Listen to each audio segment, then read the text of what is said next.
Thank you to George, who's listening in Hull. Hi, James. Favourite to win X Factor has to be Storm. I've got to admit here, I've got a terrible thing. I've not seen anything of the current series of X Factor, so this is a complete foreign language to me. Is it Storm Lee? Is that right? Great voice, like Andy and his brother in Journey South. Oh, nice. He should have left his hair, though, the same colour. Has Storm Lee changed his hair? Yeah, he's gone sort of red. Right. They've gone a bit mental with him, really, like with his image. But he has got a really good voice. But I think they're making him like a 70s kind of, has-been kind of pop, rock star. Whereas I think they could probably bring him up to date. Really, he has got a great voice. I mean, I watched it on Saturday, and he was one of the only ones who actually sang in tune throughout the song. To be honest, I haven't watched the second half of the X Factor because we were working on Saturday night. So we were actually in Somerset in a caravan. We were at a caravan park doing a gig, and so we got to watch the first half of it, but I haven't watched the second half yet. So I've seen his performance, and it was good. And Diva Fever, is that someone else? They're like the new. People are saying they're like the new Journey South, but I don't agree. you have to see him to know what I mean by that. When you see the bits you see on TV, how much more is it to the show than we as the viewer get to see? Is there more preparation time? There's more standing in front of the judge than we see? Well, the way it works is on the Sunday immediately, after the show, you go in, you go in and routine your songs with the musical director, decide what you're going to sing and sort of arrange it. And then all week you'll be rehearsing it, and then on the Thursday you'll go down to the studios and you'll rehearse it, actually properly on stage with all the cameras.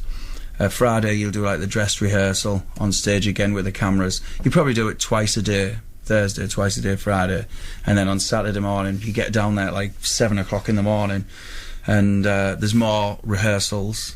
And then the judges will sit there so that they rehearse it, and then they'll rehearse the full programme. They even rehearse the results show, so they'll pick someone to go, and you never wanted to be picked, even though it was just a rehearsal. You still didn't want to be picked, in case it was bad luck. But yeah, you rehearse everything, so you get to do it a few times, so you're comfortable with it by the time, the show starts. From a technical perspective, you two'd worked really hard beforehand. You'd done the clubs, and you'd got a background regionally and locally. From irrespective of the competition itself, from the fact you've got people who know the industry, know music, and know how to push an artist, how important was it for you on that level? For the experience? For the experience. It was unbelievably important, and also as well as just gigging like we had done all them years, we'd also done it together, the two of us. So, we knew each other inside and out as brothers, but also as performers, So how comfortable that makes you feel, is just unbelievable, I mean, we went out there on the first show, with not a single bit of nerves, because you're just so comfortable in what you do. I guess it's like, the army lads, when you hear them talk, when I think of having to fight in Afghanistan or whatever, it terrifies me. But they say that all their training and preparation just makes it second nature, and that's like what we do. It's just second nature to us. We never got nervous once. And also, I think that Simon Cowell realised, all what we'd done in the years leading up to X Factor. He didn't have to get involved much, He basically gave us free rein on our performances. We used to choose our own songs and arrange them ourselves and decide whether we would play the guitar or not. And then we just used to go and play it in his office, and he'd be like, "Yeah, that works." So yeah, it did make a massive difference. I feel for these young ones, really, they're like 16-year-old, and they've just sang in the bedrooms, or some haven't even done a show. It's unbelievable how they must feel, It is interesting because we get a lot of musicians on this programme, and when they either mention it or you ask them about the X Factor and shows like that, they will say, well, there isn't the grounding anymore, and that artists don't go through the cutting their teeth and the club level and different levels to actually prove themselves before appearing on X Factor. But you you've done both, really. You've done both. You've had both the experiences. Yeah, we really have been around the block, like, I feel it too as well. But yeah, we've done just about everything, and it's nice that, you know, all what we put in. I mean, the stories that I could tell you, like what we've been through, you know, long before the X Factor, you know, living in a caravan. There was 5 of us. We just went and bought this caravan, you know, all packed our jobs in, moved to London. I put it on my credit card, this caravan, and we just gigged, you know. All we did was write our own music during the day and just gig, and you know, some of the times that we went through struggling, and, you know, all the debt we got in and all that kind of thing. It's a struggle. It's a real struggle to get there. When you look at the programme now, and it is this institution, and it can create young millionaires very quickly, did it feel, when you did it feel different from where the programme is now? Is it a bigger thing now, do you think? I think it's just about the same, really. I do feel for the kids who are on. I say kids, God, that makes me sound so old. You know, for the people who go on there now, you know, because you do get led into a false sense of security when you come, you know, when you're on the show and when you come out the show.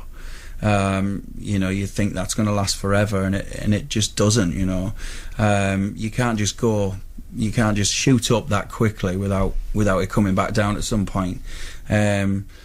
But yeah, I mean, every time the X Factor's finished, I always go to the X Factor tour just to see them perform and go backstage and meet them all, and you can just tell, you know, they're all buzzing, and yeah, this is going to last forever and things like that. So yeah, it's tough, you know. You've got to keep your feet on the ground. And you guys were in it. Didn't Steve Brookstein win the year, and G4 and Chico, and you were the year before? No, Steve Brookstein won the year before us. He was in the very first year. G4 were in that as well.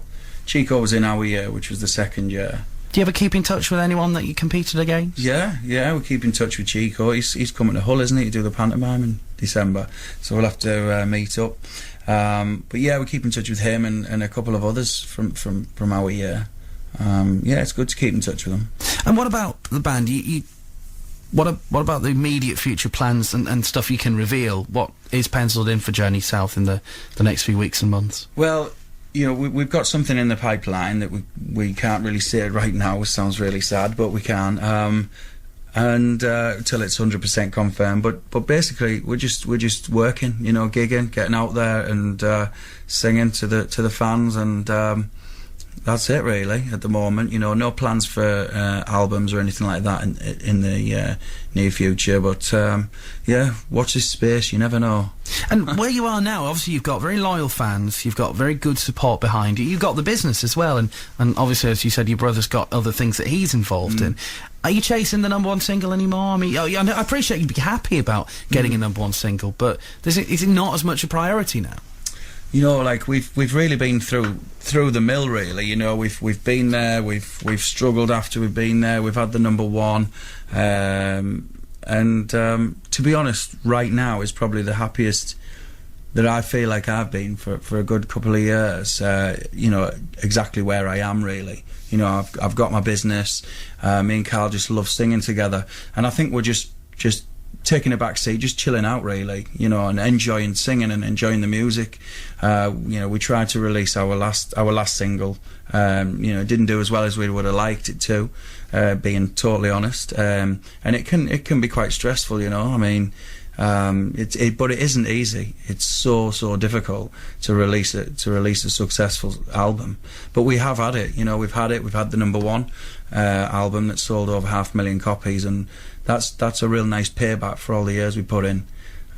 But yeah, me and Carl are enjoying. You know, we're both family men, and we enjoy our time at home. But we absolutely love, you know, going out together and you know, singing and having our nights away. So it's great.